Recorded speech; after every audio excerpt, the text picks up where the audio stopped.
CCTV short news നിങ്ങൾക്കായി സമർപ്പിക്കുന്നത് power guard solar system Koonamuchi. നമസ്കാരം. CCTV ഷോർട്ട് ന്യൂസിലേക്ക് സ്വാഗതം. ആഗോള കത്തോലിക്ക സഭയെ ഇനി ലിയോ 14 മാർപ്പാപ്പ നയിക്കും. സെന്റ് പീറ്റേഴ്സ് ബസിലിക്കയിലെ ചടങ്ങിൽ പങ്കെടുത്ത് ലോക നേതാക്കളും ആയിരക്കണക്കിന് വിശ്വാസികളും. ഗുരുവായൂരിൽ കണ്ടെയ്നർ ലോറിയുടെ മുകൾ ഭാഗം കേബിളിൽ കുരുങ്ങി വൈദ്യുതി പോസ്റ്റ് കാറിനു മുകളിലേക്ക് പതിച്ച് അപകടം. സംഭവം ഞായറാഴ്ച പുലർച്ചെ മഹാരാജ ജംഗ്ഷനിൽ BSNL ഓഫീസിന് മുൻവശത്തായി. കടപ്പുറം വട്ടേക്കാട് മത്സ്യലോറിയും ബൈക്കും കൂട്ടിയിടിച്ച് ബൈക്ക് യാത്രികന് ഗുരുതര പരിക്ക്. ചാലക്കുടി സ്വദേശിയും അഞ്ചങ്ങാടി വെളിച്ചെണ്ണപ്പടിയിൽ താമസക്കാരനുമായ ആഷിഖിനെ തൃശൂരിലെ സ്വകാര്യ ആശുപത്രിയിൽ പ്രവേശിപ്പിച്ചു. കടങ്ങോട് പഞ്ചായത്തിലെ എയ്യാൽ ചിറ്റിലങ്ങാട് സ്വകാര്യ വ്യക്തിയുടെ സ്ഥലത്തു നടത്തുന്ന മണ്ണെടുപ്പിനെതിരെ നാട്ടുകാരെന്ന പേരിൽ ചിലർ നടത്തുന്ന ആരോപണങ്ങളും പ്രതിഷേധങ്ങളും അടിസ്ഥാനരഹിതമാണെന്ന് സ്ഥലമുടമ വാർത്താക്കുറിപ്പിലൂടെ അറിയിച്ചു. ഗുരുവായൂർ സെന്റ് ആന്റണീസ് ദേവാലയത്തിൽ അന്തോണീസിന്റെയും സെബസ്ത്യാനോസിന്റെയും സംയുക്ത തിരുനാളാഘോഷം ഭക്തിസാന്ദ്രം. ഫാസിസം അന്ധകാരമാണെന്ന് മുൻ വിദ്യാഭ്യാസ വകുപ്പ് മന്ത്രി പ്രൊഫസർ സി രവീന്ദ്രനാഥ്. ഫാസിസത്തിനെതിരായ സോവിയറ്റ് ചെമ്പടയുടെ വിജയാഘോഷത്തിന്റെ ഭാഗമായി ഹോച്ച്മിൻ സ്റ്റഡി സെന്റർ ഗുരുവായൂരിൽ സംഘടിപ്പിച്ച ഫാസിസ്റ്റ് വിരുദ്ധ സംഗമത്തിൽ സംസാരിക്കുകയായിരുന്നു അദ്ദേഹം. ആളൂർ സെന്റ് സെബാസ്റ്റ്യൻ ഇടവകയിൽ ഊട്ടുതിരുനാൾ ഭക്തിനിർഭരമായി ആഘോഷിച്ചു. ശനി ഞായർ ദിവസങ്ങളിലായാണ് വേളാങ്കണ്ണി മാതാവിന്റെ ഊട്ടുതിരുനാൾ ആഘോഷിച്ചത്.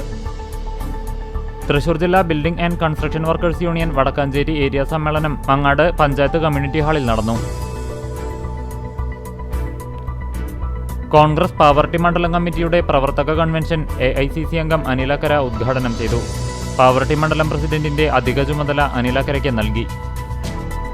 എരുമപ്പെട്ടി തിരുഹൃദയ ഫൊറോന പള്ളി സീനിയർ CLCയുടെ ആഭിമുഖ്യത്തിൽ ലഹരിക്കെതിരെ കരുക്കൾ നീക്കം എന്ന ശീർഷകത്തിൽ ജില്ലാതല ചെസ് ടൂർണമെന്റ് നടത്തി. എരുമപ്പെട്ടി മങ്ങാട് തോട്ടുപാലത്ത് സ്കൂട്ടറിൽ ലോറിയിടിച്ച് സ്കൂട്ടർ യാത്രക്കാരന് പരിക്കേറ്റു. എരുമപ്പെട്ടി കൈതാരത്ത് വീട്ടിൽ ജോൺസണാണ് പരിക്കേറ്റത്. CPI പൊന്നാനി മണ്ഡലം സമ്മേളനത്തിന്റെ ഭാഗമായി അയിരൂർ സൗത്ത് ബ്രാഞ്ച് വനിതകൾക്കു വേണ്ടി പരിശീലന പരിപാടി നടത്തി. എരുമപ്പെട്ടി പഴവൂർ റോഡിനു സമീപം റോഡ് മുറിച്ചു കടക്കുന്നതിനിടയിൽ കാൽനട യാത്രക്കാരിയെ ഓട്ടോറിക്ഷ ഇടിച്ച് അപകടം. നെല്ലുവായി തെക്കേമഠം വീട്ടിൽ 45 വയസ്സുള്ള പ്രഭാലക്ഷ്മിക്കാണ് പരിക്കേറ്റത്. മരത്തംകോട് പുതിയമാത്തൂർ ശ്രീ കോഴിയൂർക്കാവ് ഭഗവതി ക്ഷേത്രത്തിൽ നവശക്തി പൂജ നടത്തി. Chetanayoga Vadakkanchery area camp Chittanda Jnanodayam UP സ്കൂളിൽ സംഘടിപ്പിച്ചു.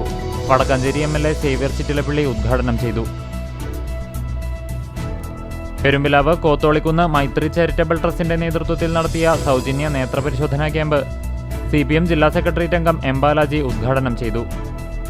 ഈ വർഷത്തെ ഹജ്ജ് കർമ്മത്തിനു വേണ്ടി യാത്ര തിരിക്കുന്ന പരൂർ കാരുണ്യം ചാരിറ്റബിൾ ട്രസ്റ്റിന്റെ പ്രവർത്തകർക്കുള്ള യാത്രയപ്പ് കാരുണ്യം കോൺഫറൻസ് ഹാളിൽ നടന്നു. ചമ്മനൂർ നൂറുൽ ഹുദ ഹയർ സെക്കൻഡറി മദ്രസയിൽ സമസ്തയുടെ നിർദ്ദേശപ്രകാരം ലഹരിക്കെതിരെ ക്യാമ്പയിൻ നടത്തി. തലപ്പള്ളി താലൂക്ക് സർക്കിൾ സഹകരണ യൂണിയൻ ഭരണസമിതിയിലേക്ക് തെരഞ്ഞെടുക്കപ്പെട്ട എരുമപ്പെട്ടി പഞ്ചായത്ത് സർവീസ് സഹകരണ ബാങ്ക് പ്രസിഡന്റ് US കൃഷ്ണൻകുട്ടിക്ക് സഹകാരികളും നാട്ടുകാരും ചേർന്ന് സ്വീകരണം നൽകി. CCTV ഷോർട്ട് ന്യൂസ് നിങ്ങൾക്കായി സമർപ്പിക്കുന്നത് power guard solar system Koonamuchi. ഇതോടെ ഷോർട്ട് ന്യൂസ് സമാപിക്കുന്നു. കൂടുതൽ വാർത്തകൾക്കും വിശേഷങ്ങൾക്കും ഞങ്ങളുടെ web page, Facebook page, YouTube എന്നിവ സന്ദർശിക്കുക. തത്സമയ വാർത്തകൾക്കായി www.cctv online.tv സന്ദർശിക്കുക. നമസ്കാരം.